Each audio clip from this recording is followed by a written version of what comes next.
Se ve la presentación, disculpen. Sí, licenciado. Muchas gracias.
Nuevamente, buenas noches a todos, bienvenidos. Es un gusto saludarles por este medio.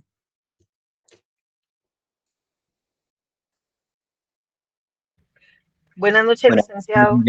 Igualmente, licenciado, buenas noches, gusto en saludarle. Gracias, gracias. Pues bien, ya en la presentación aparece la primera diapositiva y como habíamos hablado la clase anterior, hoy asignamos los tipos penales que cada equipo de trabajo va a investigar y posteriormente pues presentar su caso en un juicio oral público como parte del examen final. Bien, en ese sentido pues damos inicio ya a nuestra jornada y ya como les decía anteriormente en la presentación pues ahí está el nombre, el coordinador, el delito que va a investigar, etcétera, etcétera. Entonces el grupo número 1, cuyo coordinador es Gustavo Adolfo Valle Coy, va a tener bajo su responsabilidad investigar el delito de plagio o secuestro regulado en el artículo 201 del Código Penal. El grupo número 2, cuya coordinadora es Sara Claudia Lorena Gil Palacios, va a investigar el delito de lavado de dinero u otros activos regulado en el artículo 2 de la Ley contra el lavado de dinero u otros activos. El grupo número 3, cuyo coordinador es Rudy Alejandro Curup Vargas, investigará el delito de asesinato estipulado o normado en el artículo 132 del Código Penal.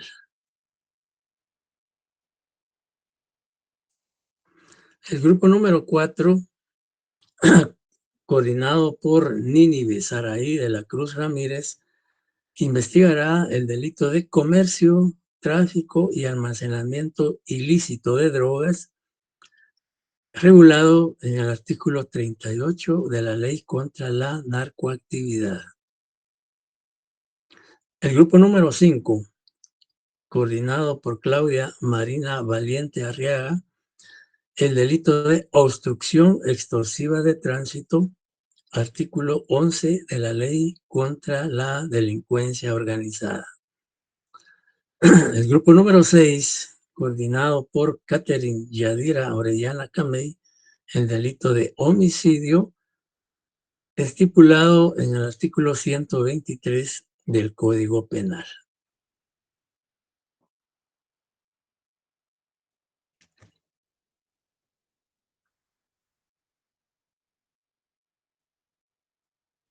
El grupo número 7, coordinado por Alan Víctor Orlando Cuchilson, el delito de parricidio, artículo 131 del Código Penal. Perdone, Rodríguez. ¿Sí? Buenas noches, es que no se ve su pantalla. ¿No se ve? Ah, gracias por informarme. Ahorita vamos a ver entonces qué pasó. ¿Pero se estaba viendo o no? Sí se veía, pero justo ahora Sí, se dejó de presentar. Bueno, ahorita vamos a ver qué pasó. Un momentito, por favor. ¿En dónde nos quedamos con la presentación?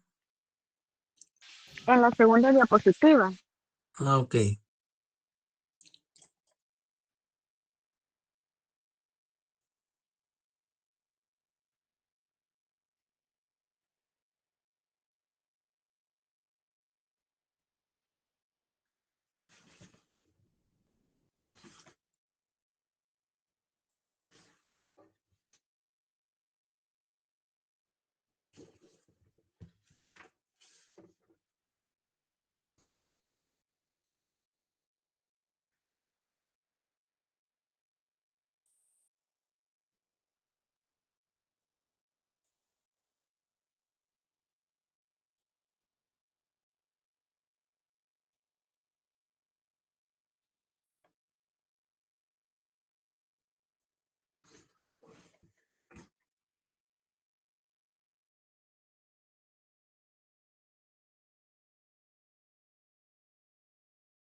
¿Y ahorita sí se ve?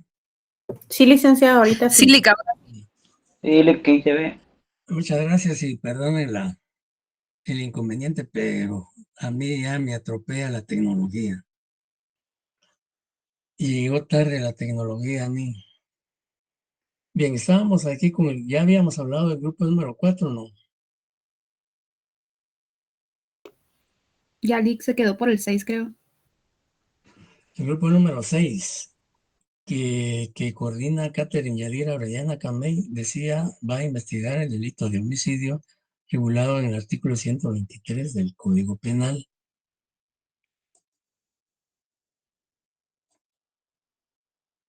Vamos con el grupo número 7. ¿Sí se ve la presentación? Sí, licenciado. Sí, licenciado. Sí, licenciado. El grupo número 7, cuyo coordinador es Alan Víctor Orlando Cushilson, el delito de parricidio, artículo 131 del Código Penal. El grupo número 8, coordinado por Kevin Alan Enrique Vivar Ayala, el delito de lesiones graves, artículo 147 del Código Penal. El grupo número 9, coordinador David Enrique Yash Canté, delito de violación, artículo 173 del Código Penal. Y también el artículo 20 de la Ley contra la Violencia Sexual y Explotación, Trata de Personas, el decreto 9/2009. Ahí ese artículo reformó el artículo 173 del Código Penal. O sea, a partir del artículo 20 en adelante del decreto 9/2009, decía, reformó, vamos a agregarle aquí,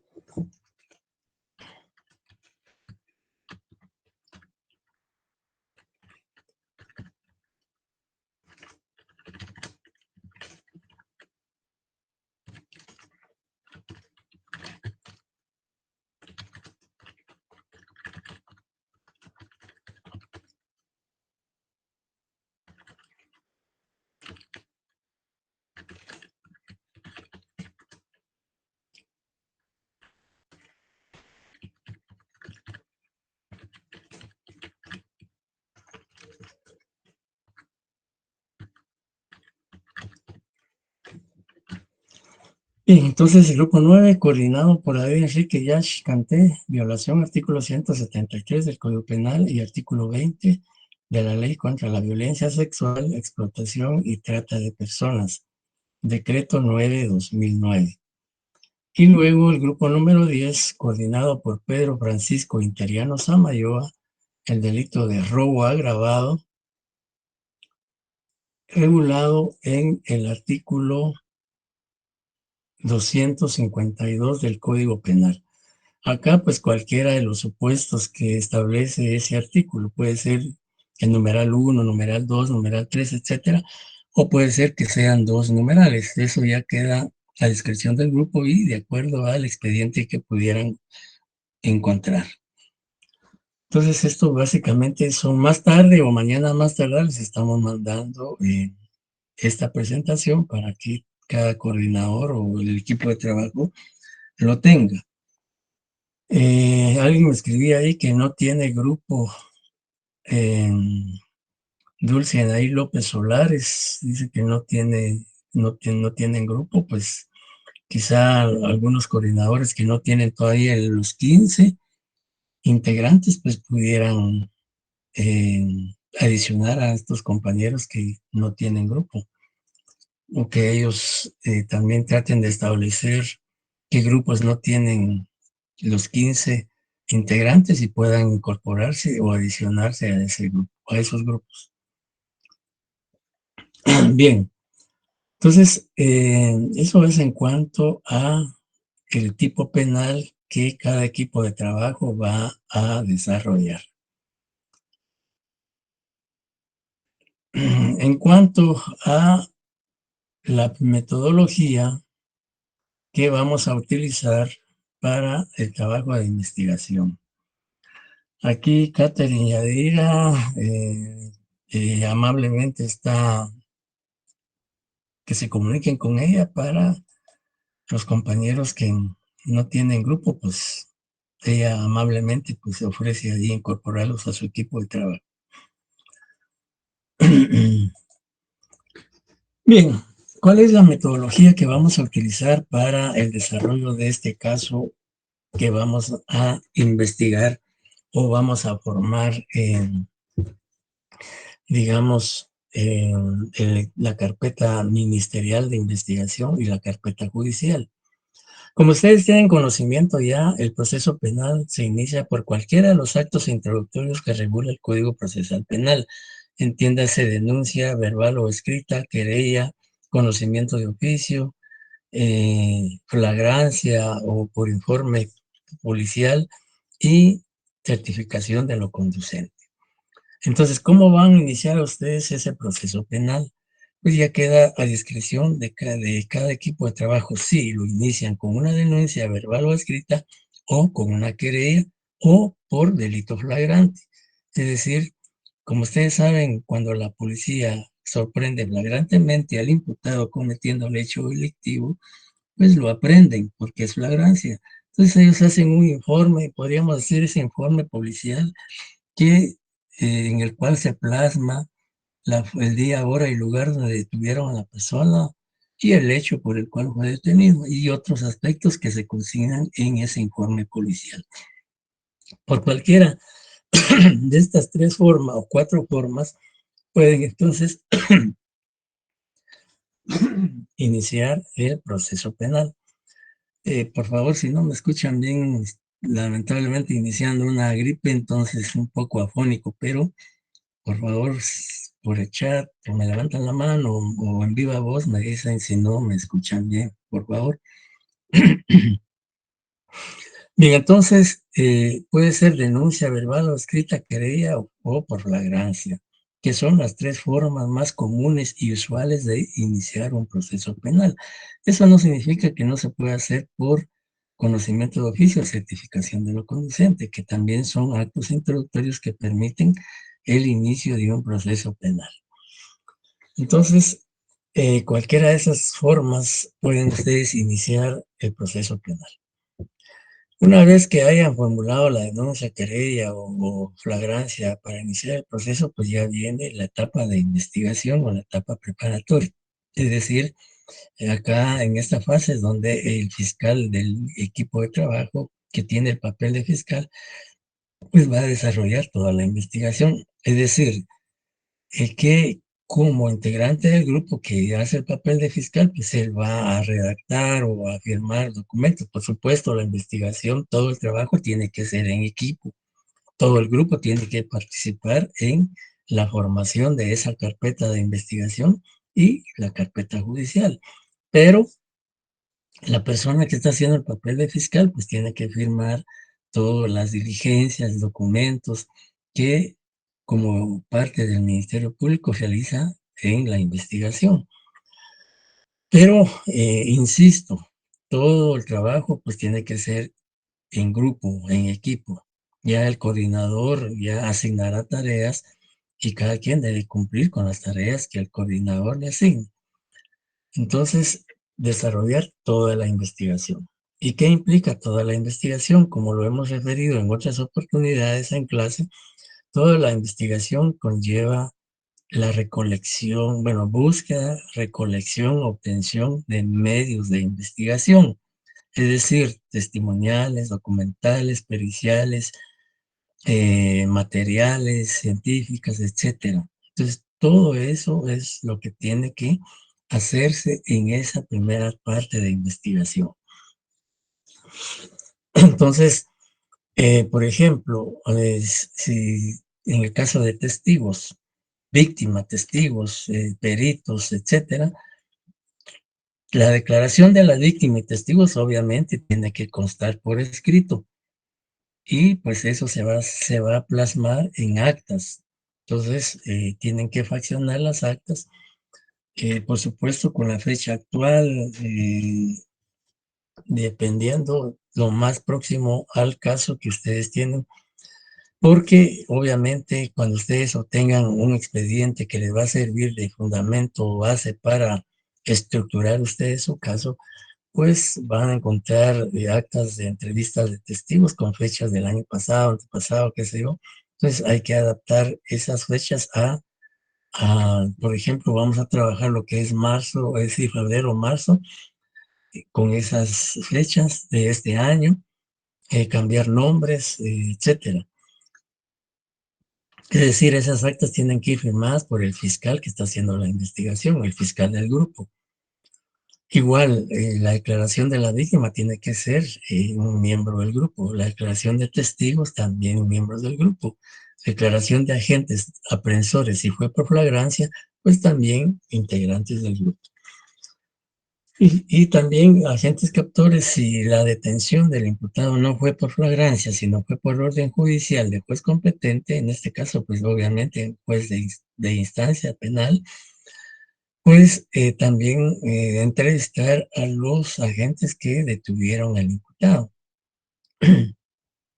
Entonces, todas esas actuaciones o diligencias que van a realizar durante el desarrollo de la investigación tienen que ser firmadas por los integrantes del grupo, cada quien en la función que le corresponde. Aparte de eso, pues también hay que recopilar documentos. Y esos documentos pues van a, digamos, diferenciarse según el caso que corresponda.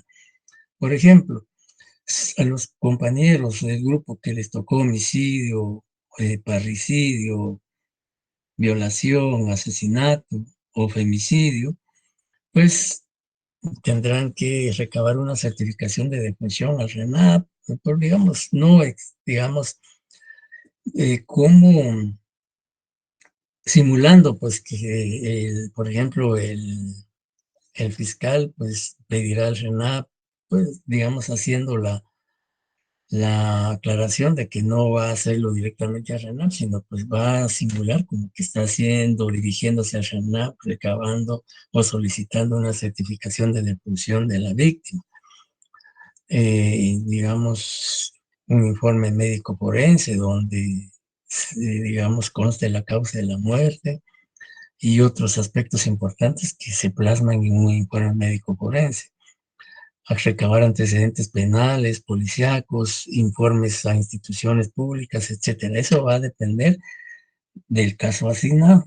¿Ya? Yo pues citaba como ejemplo estos documentos en los delitos contra la vida e integridad de las personas, pero también, dependiendo de otro delito, pues también si es necesario recabar algún informe médico forense o peritaje de otra naturaleza, pues también habría que fraccionarlo y hacer los requerimientos a las diferentes instituciones sobre aspectos importantes relativos a la investigación según el caso asignado. Al final de la exposición, pues pueden hacer los planteamientos de dudas y preguntas que correspondan para aclararlas o durante el desarrollo de las clases, tanto presenciales como virtuales, pues hacer los planteamientos o dudas que se tengan o que se vayan encontrando durante el desarrollo de esta investigación. Y también hay que, sí, Alan. Buenas noches, licenciado. Disculpe, yo estaba tratando de unirme antes, pero no se había logrado. Ahorita lo logré. Solo quería salirle unas dudas y disculpe que lo interrumpa. No me recuerdo claramente si usted dijo que las dudas iban a ser de último, porque algunos licenciados dicen así, otros no. Sí, pues sí, depende, si puedes hacerlas ahorita, ya que, pues... Ya, va. Gracias. Fíjese que mi duda es la siguiente. Usted nos dijo que fuéramos a solicitar a un juzgado una querella privada. Una querella por delito de acción privada, pero eso es otro tema, que no es relacionado a lo que estamos viendo. Pero dígame, ¿cuál es el problema? El problema es que yo, por ejemplo, estoy con un amigo César, que es compañero de mi grupo y parte de la sección, somos alumnos de su clase. Por ejemplo, nosotros vivimos aquí en Santo Domingo, Chenacó, y ir al juzgado se nos hace bastante dificultoso por el trabajo, por los gastos, por el tiempo, y yo fui donde una amiga licenciada y ella me facilitó una querella de acción privada. Ya. Creo que con eso es suficiente. Yo les decía tribunal, porque ahí se puede, pero si usted tienen amigos abogados que hayan presentado querellas por delito de acción privada, pues no hay ningún problema, ellos también pueden facilitarles, ahí no importa, ¿va? Está bien. Yo le hacía esta pregunta porque pensé que en algún momento también la idea era que nosotros perdiéramos el miedo, que nos acercáramos a un tribunal, a un juzgado, y que hiciéramos un trámite que vamos a tener que seguir haciendo en nuestra vida profesional. Primero Dios, si logramos, que esa es la idea, lograr el título, ¿verdad? Así es. Entonces, pero somos 208 alumnos y los 208 nos teníamos que abocar a un tribunal, va a ser bastante dificultoso, como le digo. Esta querella yo la estoy compartiendo con mi amigo de la región, de aquí de donde yo vivo. Mire, está bien, digamos, si otros compañeros pueden facilitar y compartir con los demás, si por alguna razón no pueden ir, por supuesto que está bien. La idea es que, digamos, vean cómo es una querella por delito de acción privada, porque esta semana les vamos a mandar nosotros el escrito de querella por delito de acción pública. Entonces, como les decía yo en clases, pues para hacer las comparaciones y posteriormente los comentarios la próxima semana, cuando veamos algo relativo a la querella de acción privada. O sea, la idea es que todo mundo pueda tener acceso a ese documento, no importa si unos pueden ir o no pueden ir, pero si comparten, la idea es que tengan en su poder ese documento y lo puedan analizar, lo puedan estudiar. Magnífico. Yo lo puedo compartir en el grupo de Facebook, de WhatsApp, y quien lo quiera copiar, que lo copie y que lo analice. La otra pregunta... Solo una observación nada más, porque me imagino que la colega que le facilitó ese documento, pues ahí han consignado nombres de las personas, etcétera. Entonces, para que no genere eso ningún problema, pues tal vez omitir nombres, ¿verdad? Por aquello de que ella no. Igualmente, cuando se van a un juzgado, pues se van a facilitar alguna querella. Entonces, eso es para efectos de estudio nada más. Exacto. Incluso aquí está el nombre de la licenciada que me hizo el favor de facilitármela. La Ajá. otra pregunta era que usted en clase nos dijo que las querellas eran particularmente del área privada. No, Entonces, no, yo, yo no recuerdo haber dicho eso. Yo oh, dije que hay dos clases de querella. La querella por delitos de acción pública que se plantean ante el juez contralor de la investigación, dependiendo del delito, porque también pueden plantearse ante un juez de paz penal. Eso va a depender del delito y la pena que tenga asignada cada delito. Y la querella por delitos de acción privada que se plantean ante un tribunal de sentencia. En este caso hay uno específico que es el 12º y que solo para exacto. delitos de acción privada. Eso fue lo que No, yo manifesté.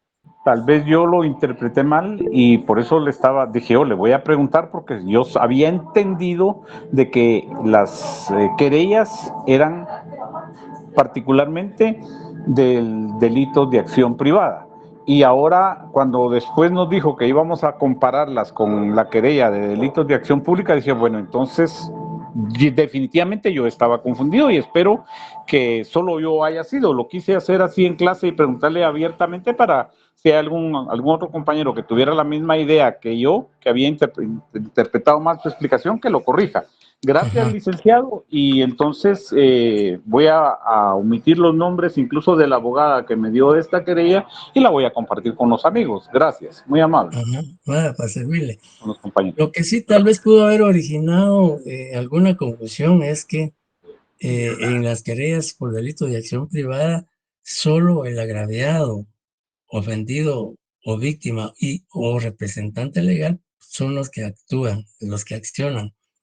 Ya eso posiblemente pudo haber generado alguna, o sea, y también dije que en las querellas por delito de acción privada, el Ministerio Público no interviene en la investigación, sino esa está a cargo del agraviado y que por supuesto se tramita ante un tribunal de sentencia. Bien. Ok, gracias, licenciado, por la aclaración. Yo estaba claro en todo lo demás, excepto esos detalles, y ahí estamos. Le agradezco bastante que me haya dado la oportunidad de hablar al respecto. Gracias. Para servirle. Bien, estábamos entonces, compañeros, en lo relativo a lo que es la elaboración de documentos o recopilación de documentos. Y también como parte de la estructura o de la formación de la carpeta de investigación y carpeta judicial, en algunos casos va a ser necesario elaborar peritajes, ¿ya? Por ejemplo, en los delitos contra la vida, un peritaje sería el dictamen médico forense. Si la muerte de la víctima fue por arma blanca o por arma de fuego, pues el peritaje también puede ser sobre el arma blanca, sobre el arma de fuego, etcétera. Y pues estos peritajes, pues a veces en los expedientes que se consiguen ya van incluidos los peritajes, si no, pues acudir al INACIP y requerir que se les facilite el peritaje que necesiten, por supuesto de casos también ya concluidos. Y eso lo adaptan a su caso. Si es necesario hacer álbum fotográfico, pues también, digamos, es importante, por ejemplo, si el delito, un homicidio fue en la vía pública o en un lugar cerrado, pues un álbum de la escena de crimen, un álbum sobre las fotografías del imputado, de la víctima, el lugar del hecho, etcétera, etcétera. Eso ya va a depender de su caso y del ingenio, la habilidad y destreza de ustedes. También planimetría, es decir, elaboración de planos. Si es necesario elaborar planos sobre, digamos, la escena de crimen o sobre otros aspectos que ustedes consideren importantes y útiles para la investigación, pues también lo pueden hacer. Y también eso va a depender del caso que estén investigando.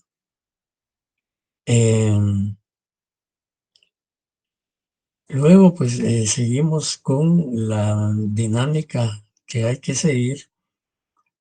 Y pues acá, permítanme, vamos a ver. Bien, entonces, luego que ustedes tengan ya algunos elementos de investigación y creen que ya es momento de solicitar la detención del imputado o que ya hayan concluido toda la investigación, porque puede suceder así. Generalmente en la práctica se pide la detención del imputado cuando el Ministerio Público ya tiene medios de investigación que relacionen, que vinculen o que incriminen al sindicado con el delito cometido.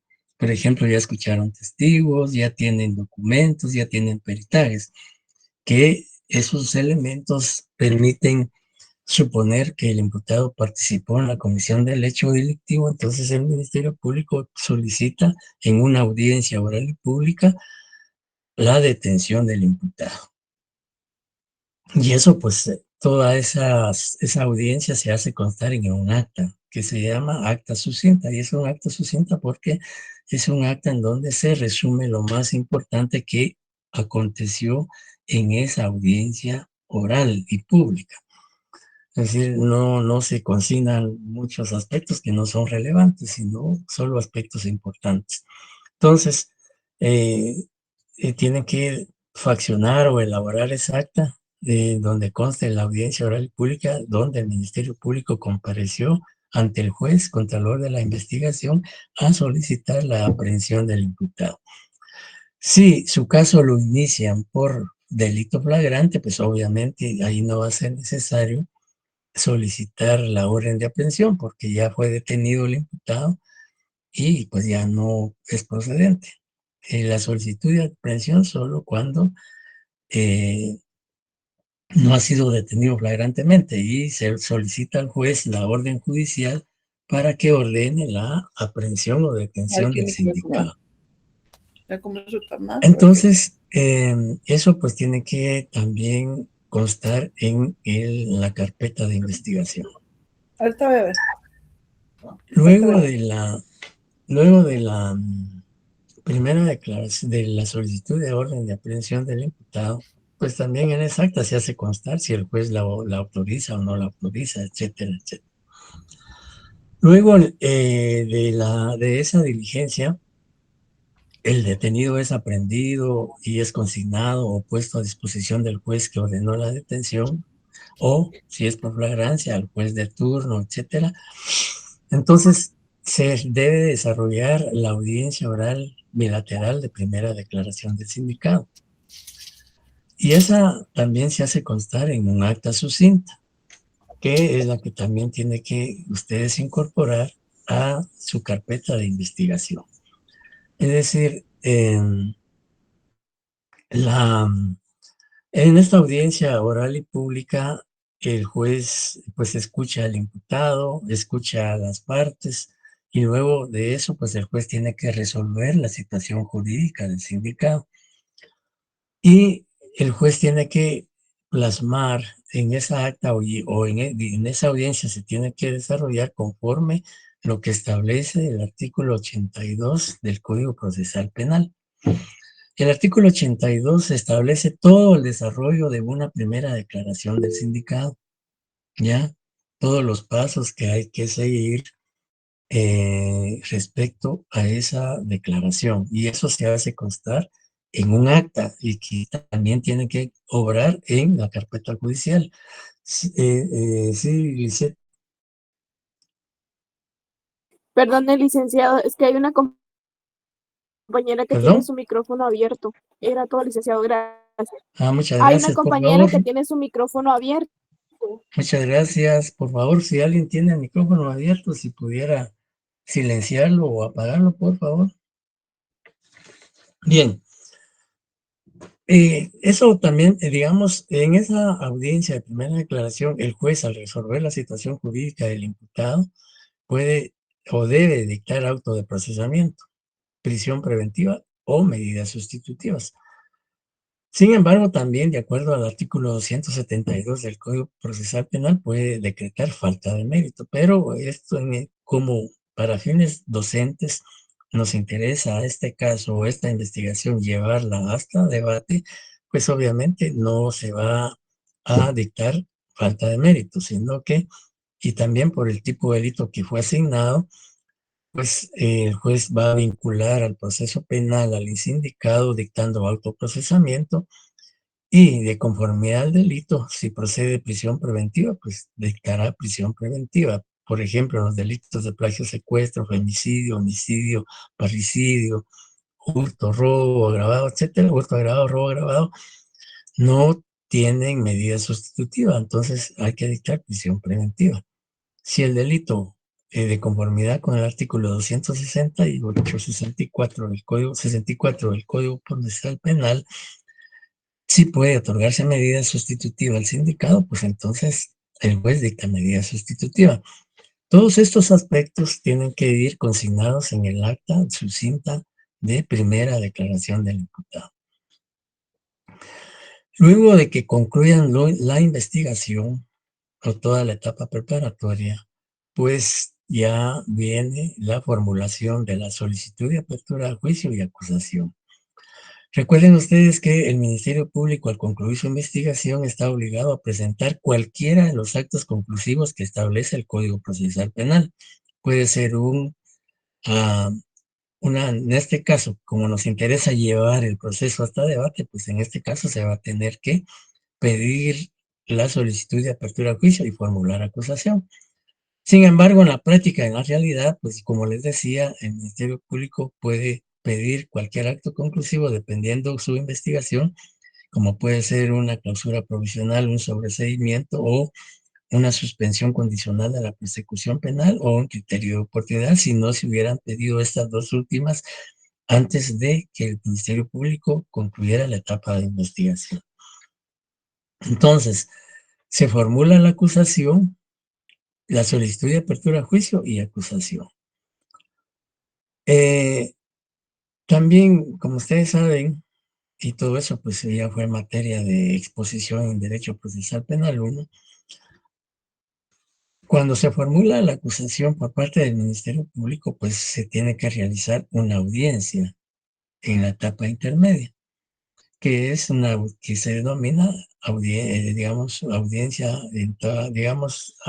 intermedia, porque se realiza o se desarrolla en la etapa intermedia. Y en esta audiencia, básicamente, la finalidad es que en la misma se discuta por los sujetos procesales y la decisión del juez si el acto conclusivo, que en este caso es la acusación, procede o no procede. Ahí el juez resuelve luego de escuchar los argumentos del fiscal, del defensor, del querellante, si existe, partes civiles, etcétera. Entonces, el juez tiene que decidir. Y como les decía, como para efectos académicos o docentes, este caso nos interesa llevarlo a debate, pues el juez aquí, en este caso hipotético, tendrá que aceptar la acusación por parte del Ministerio Público y ordenar la apertura a juicio. Y todo eso se hace constar en el acta que se facciona en esa audiencia. Luego de esa audiencia, pues, de acuerdo al artículo 343 del Código Procesal Penal, existe, digamos, en la etapa intermedia, los sujetos procesales hacen el ofrecimiento de la prueba que van a presentar en el debate. Entonces, y esa audiencia, pues también, en esa audiencia también se debe elaborar o faccionar un acta sucinta, en la cual se hace constar qué pruebas presentó el Ministerio Público, qué pruebas presentó la defensa, qué pruebas presentó el querellante, qué pruebas presentaron las partes civiles, si es que existen estos dos últimos. Y en esa misma acta el juez indica qué pruebas aceptó del Ministerio Público, qué pruebas aceptó de la defensa y de los demás sujetos procesales. Y también qué prueba rechazó, porque puede ser que el juez al momento de resolver rechace prueba del Ministerio Público, prueba de la defensa o prueba de las otras partes. Pero prácticamente la ley le permite al juez rechazar la prueba, pero también le pone una limitación. que el juez solo puede rechazar prueba del defensor o del Ministerio Público o del querellante solo cuando la prueba pues, sea ilegal, sea abundante, sea impertinente o sea innecesaria. Solo por esos motivos el juez puede rechazar la prueba de los sujetos procesales. Y todo eso también se hace constar en esa acta que se elabora en la audiencia de ofrecimiento de la prueba. Luego, seguidamente, pues encontramos que el expediente se concluye con lo que establece el artículo 345 del Código Procesal Penal. En esa audiencia de ofrecimiento de prueba, también el juez hace constar que el juez, luego de coordinar con el tribunal de sentencia que va a conocer el debate, pues el juez en esa misma acta indica qué tribunal de sentencia va a ser el competente para conocer y desarrollar el debate. Y entonces ya todo lo que el juez de contralor de la investigación, la carpeta judicial que tiene en su poder, la remite al tribunal de sentencia para la realización del debate, el día y hora que se señaló para la realización del debate. Eso también se hace constar en esa acta.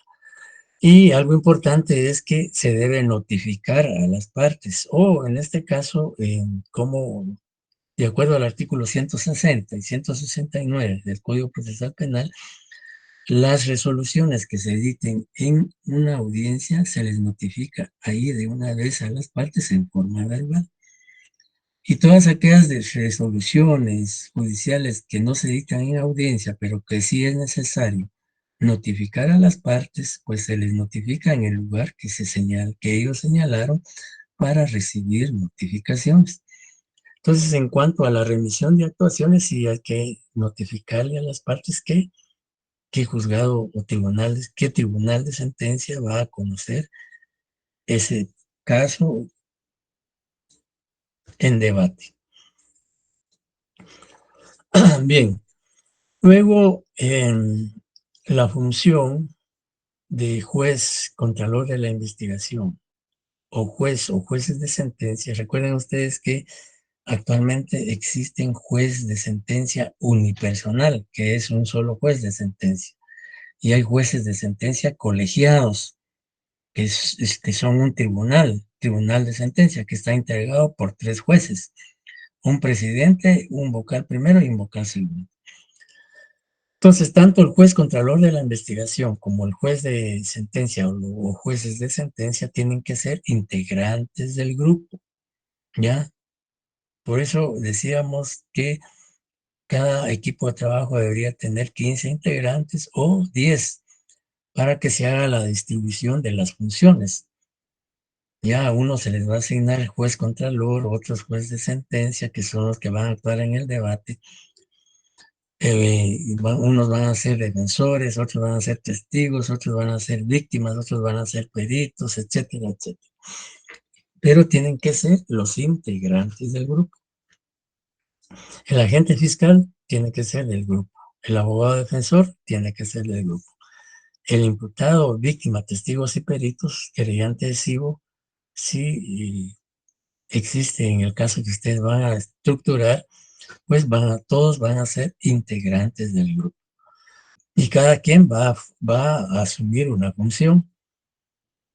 Es decir, que todas las actuaciones que correspondan al fiscal o al Ministerio Público las va a firmar el integrante del grupo que está desarrollando el papel de fiscal. Por supuesto, toda la investigación, toda la estructura o formación de la carpeta de investigación tiene que ser por todo el equipo de trabajo. Solo que cada quien va a firmar lo que le corresponde. El fiscal va a firmar lo que le corresponde al Ministerio Público. El abogado defensor va a firmar lo que le corresponde como defensa. El juez va a firmar lo que le corresponde como órgano jurisdiccional contralor de la investigación. Y, por supuesto, las firmas pues tienen que ser de cada integrante.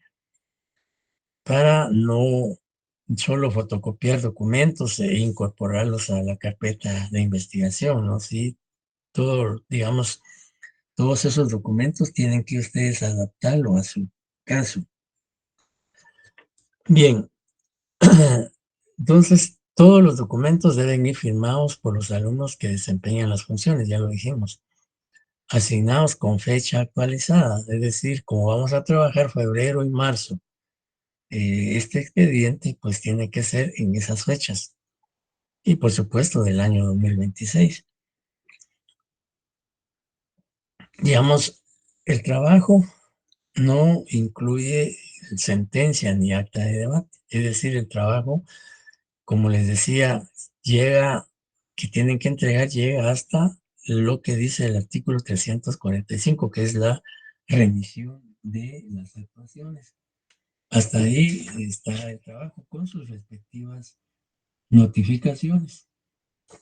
Entonces, ya esto que estamos viendo, pues ya es, ya prácticamente, más que todo se refiere a las firmas y a la participación de cada uno de los integrantes del grupo de acuerdo a la función que les corresponde.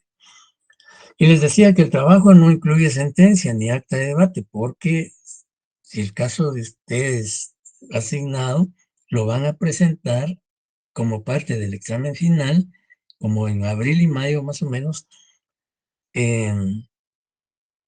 van a presentar su debate. Y ahí es donde van a ustedes a emitir la sentencia y el acta de debate. Por supuesto, el expediente que muchas veces la mayoría consigue ya incluye sentencia y acta de debate, pero eso la van a dar lectura a ustedes de acuerdo a su caso el día del debate o del juicio oral y público que tengan que presentar cada equipo de trabajo. Porque no puede, digamos, presentarse un trabajo con sentencia y acta de debate cuando el debate no se ha realizado. Recuerden ustedes que la sentencia, tanto condenatoria como absolutoria, pues se dicta al concluir el debate. Por lo tanto, insisto mucho en esto porque en algunos años anteriores hemos tenido la experiencia de que el trabajo lo entregan con sentencia y con acta de debate, y eso no puede ser porque no puede dictarse una sentencia anticipadamente sin que el debate se haya realizado. En cuanto a la presentación del trabajo, puede ser encuadernado o en folio tamaño oficio. Es decir, que la presentación pues sea aceptable, digna de un estudiante de séptimo semestre. Es cierto que a veces la presentación pues no es lo más importante, sino el contenido, pero tampoco significa que sea una presentación inadecuada, ¿ya? Entonces, ya también es, ya si el grupo decide y tiene las posibilidades digamos, de empastarlo, pues eso ya queda a discreción del grupo, pues no es obligatorio. Lo obligatorio es por lo menos un encuadernado aceptable o un folder tamaño oficio, pues también presentable. En cuanto al tipo de letra, pues ya ustedes deciden qué tipo de letra les queda mejor, márgenes, etcétera, etcétera.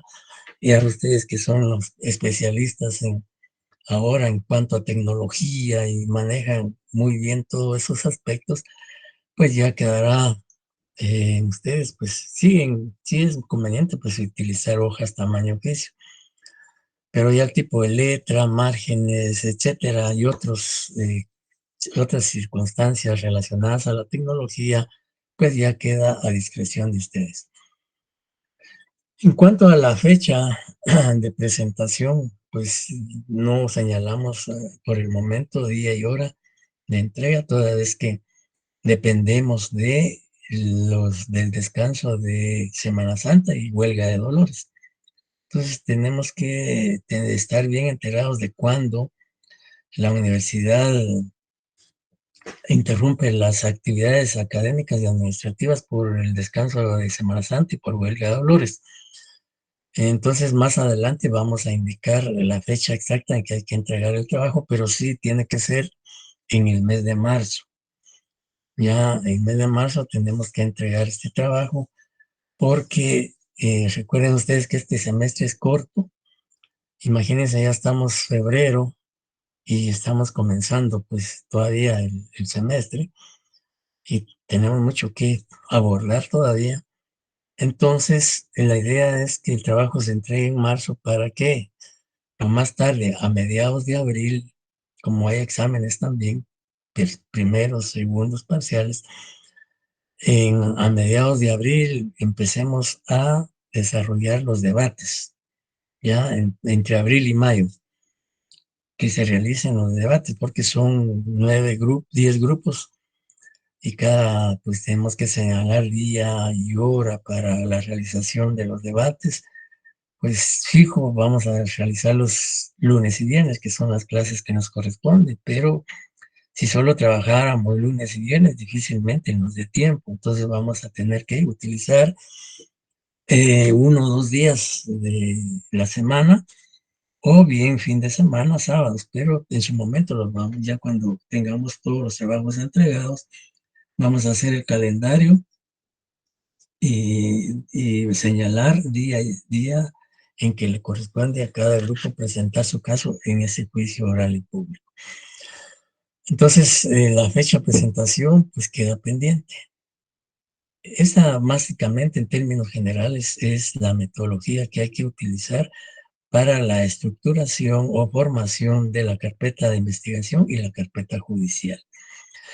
Como les decía anteriormente, las dudas que surjan durante el desarrollo de este trabajo, pues las vamos a ir aclarando en los días de clase, tanto presenciales como virtuales.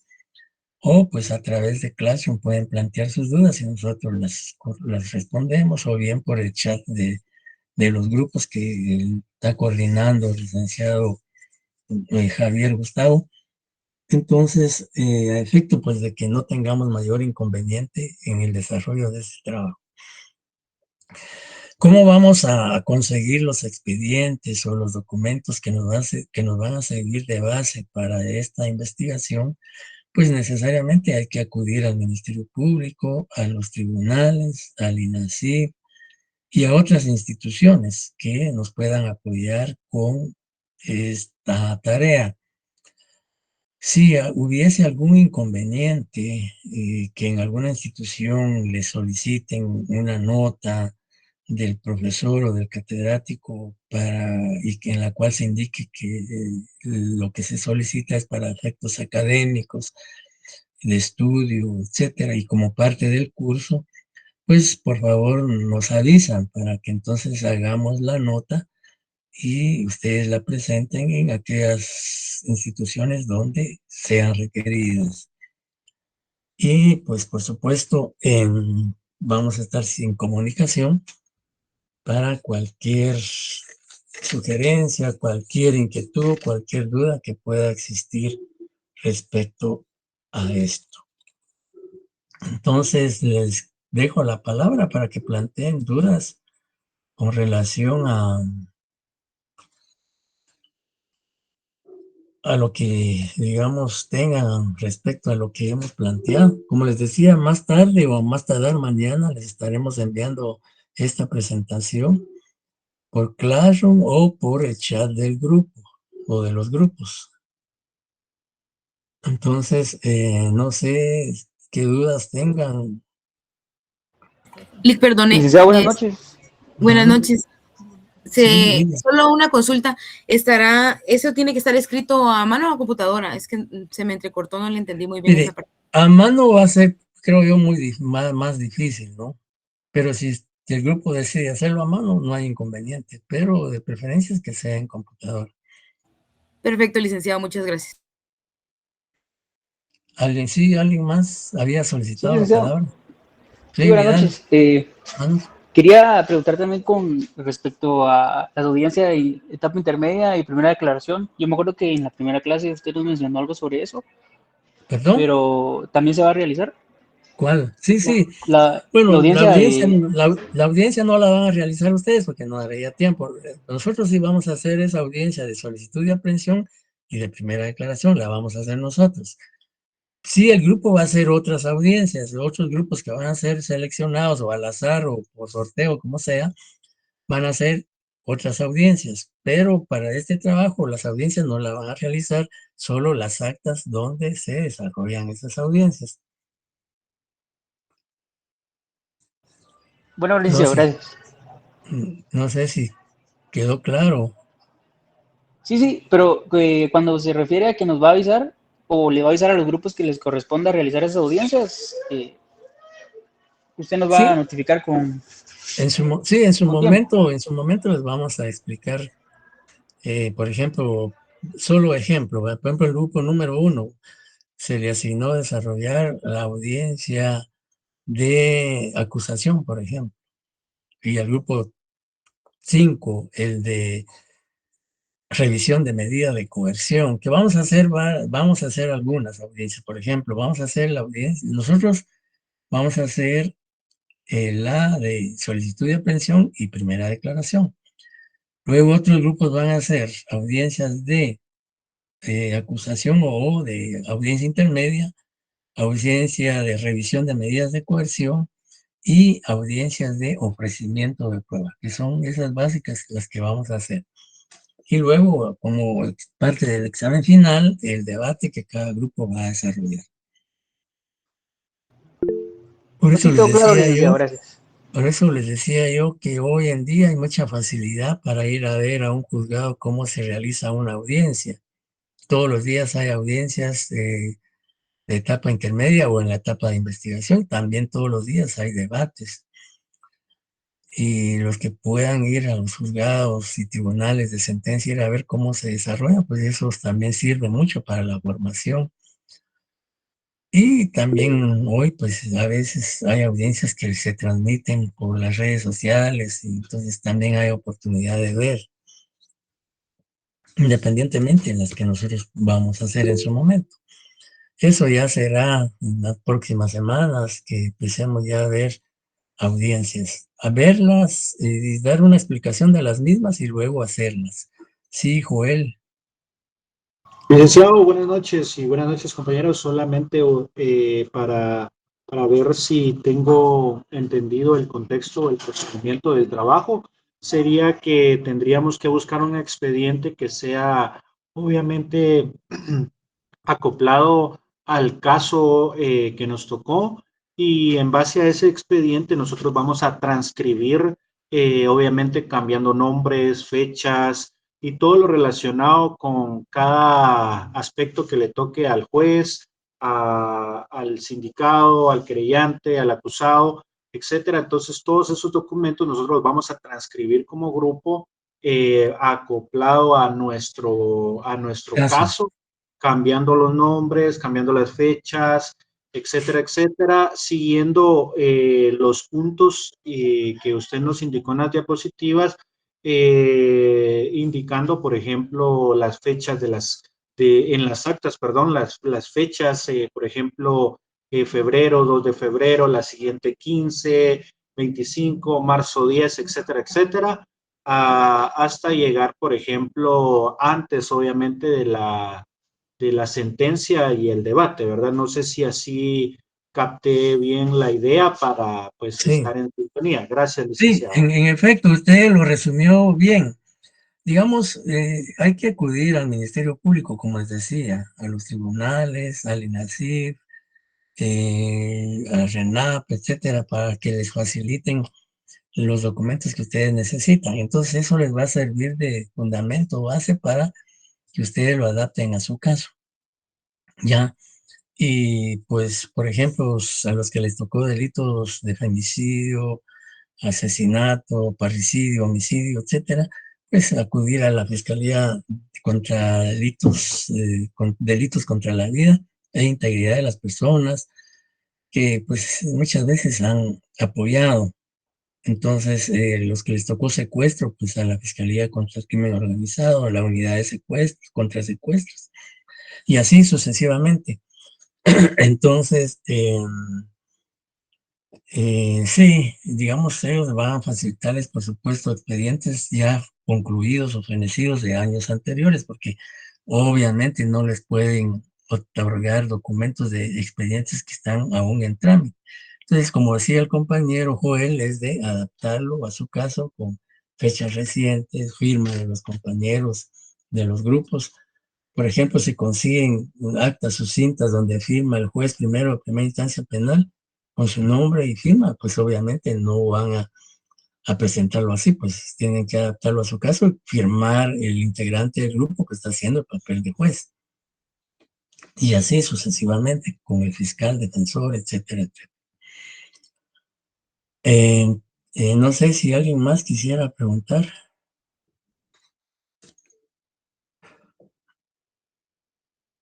Sí.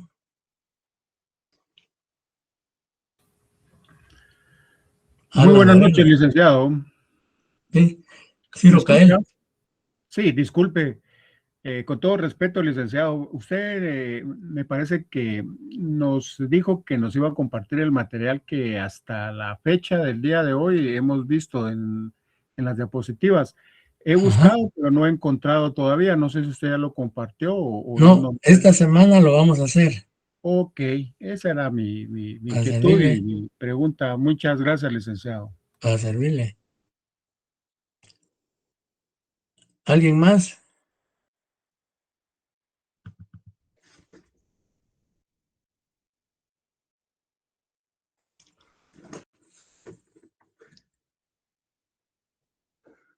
Bien, si no hay ninguna otra inquietud, duda o pregunta, pues entonces concluimos nuestra jornada de trabajo esta noche y nos estaremos saludando el día viernes en hora de ustedes. Creo que el viernes es a las 5:30, siempre en forma virtual, siempre en forma virtual.